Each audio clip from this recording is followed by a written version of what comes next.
Imagine you're walking through an airport. You pass two watch stores. In one window, there's a sleek digital watch for $42. In the next window, there's a stainless steel watch that costs $12,850. Both tell the exact same time. In fact, the cheaper one is probably more accurate. So why would anyone spend the price of a car on something a $40 watch can technically do better?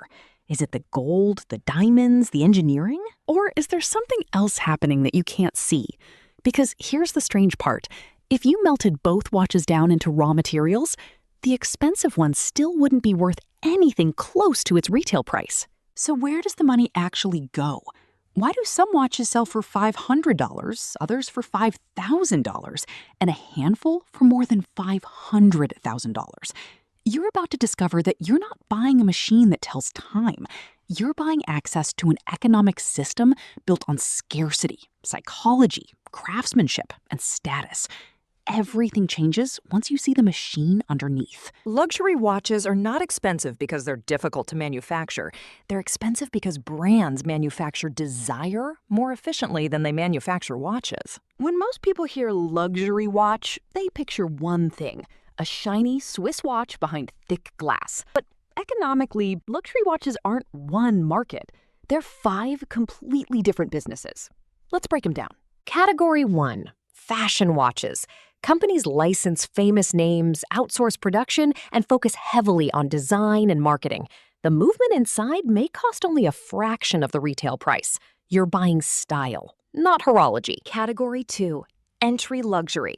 Prices typically range from around $1,000 to $4,000.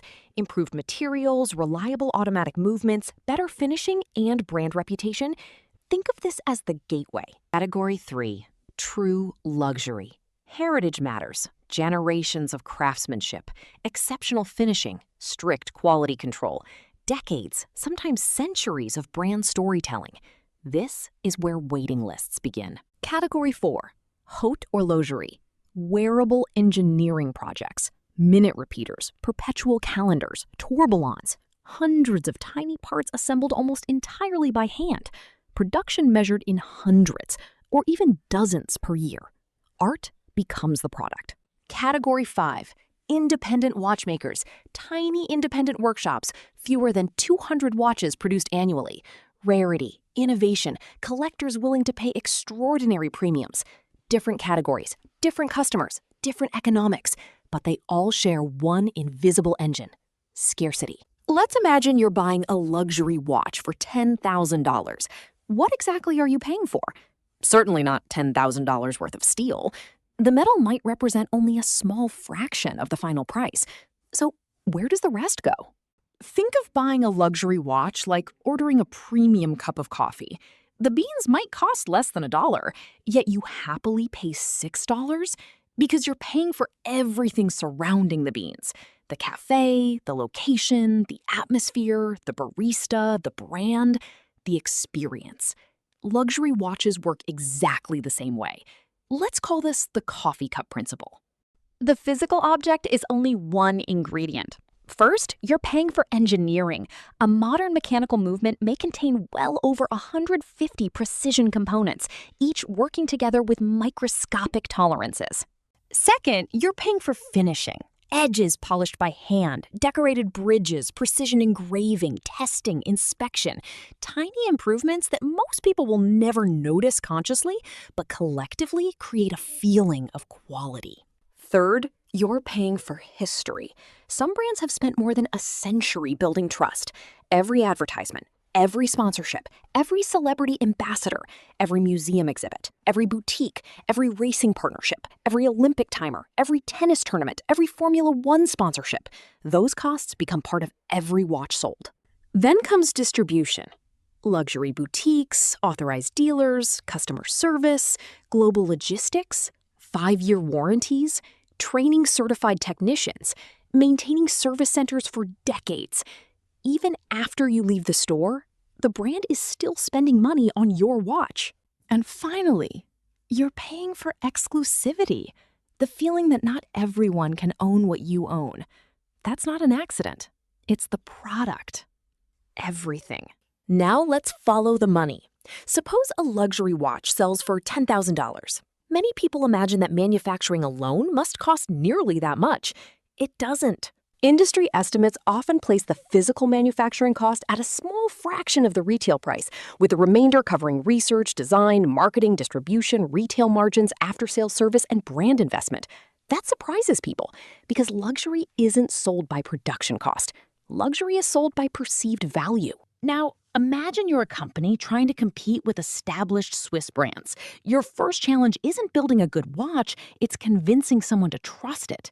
That means investing in designers, engineers, prototype development, tooling, precision machinery, quality testing, marketing, retail partnerships, customer service, global distribution, warranty reserves, and inventory that may sit unsold for months. Before your first profitable sale, you may have invested millions.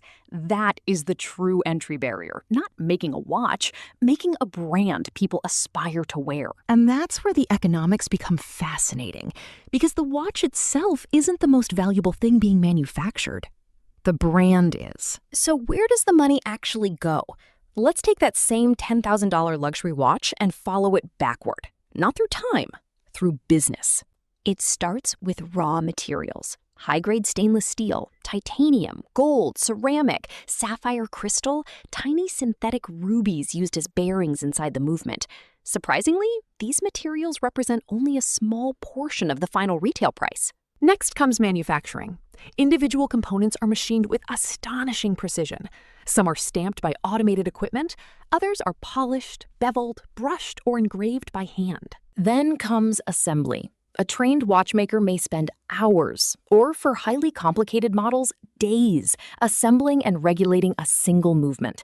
Every completed watch is tested. Its accuracy is measured. Its water resistance is verified. Its power reserve is checked. Its bracelet is fitted. Its case is inspected under magnification. Now the watch enters the brand's ecosystem. It travels to regional distributors, then to authorized dealers or flagship boutiques. Each step takes a share of the final price. Every boutique in a luxury shopping district has expensive rent, trained sales staff, insurance, security systems, and inventory sitting in glass displays.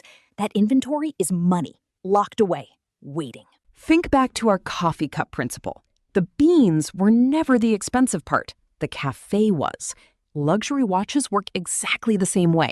The steel isn't the business. The ecosystem is. Now here's the part most people never see. You might assume the biggest advantage of a luxury watch company is that it builds exceptional watches. That's only half the story. The real advantage is controlling demand. Let's call this the scarcity engine. Imagine two companies. Company A can manufacture 200,000 watches every year, but demand is weak. Its display cases are always full. Discounts become common. The watches lose prestige. Now, imagine Company B. It could manufacture more, but intentionally releases fewer watches than the market wants. Waiting lists appear. Collectors begin speculating. Secondary market prices rise above retail. Suddenly, customers aren't simply buying a watch. They're buying access. The watch becomes a signal, a membership card, a conversation starter. The fascinating part? Scarcity often creates more value than additional craftsmanship. That is the math. Some of the world's strongest luxury brands protect perception as carefully as they protect quality. Because once exclusivity disappears, pricing power disappears with it.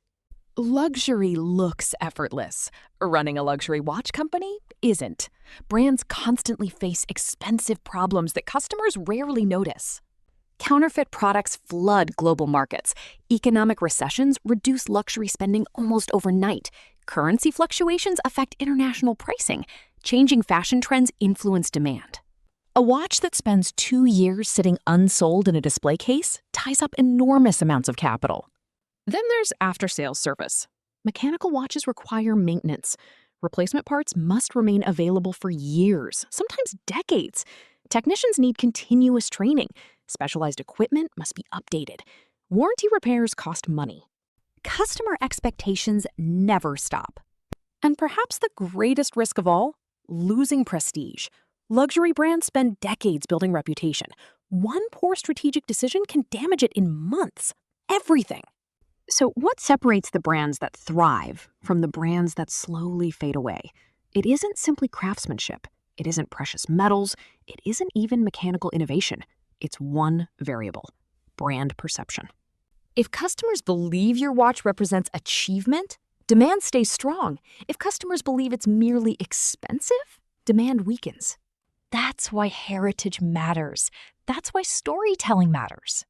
That's why sponsorships, ambassadors, museums, sporting events, and carefully managed product launches matter. They're not decorations, they're investments in perception.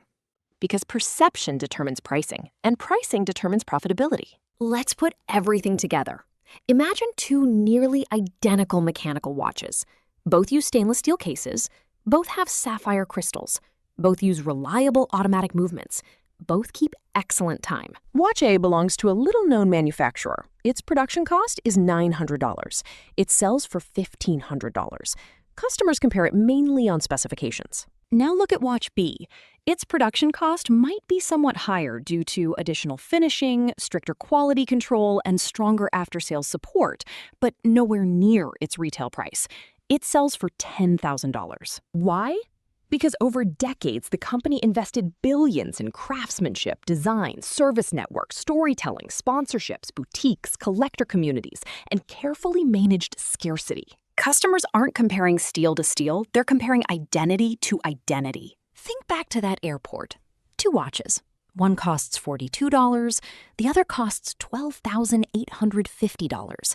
Both tell the same time, but only one is selling a story that people want to wear every day. The watch measures seconds. The brand measures status. And once you understand that, you'll never look at a luxury watch the same way again. Because luxury watches are not expensive because they're difficult to manufacture. They're expensive because brands manufacture desire more efficiently than they manufacture watches.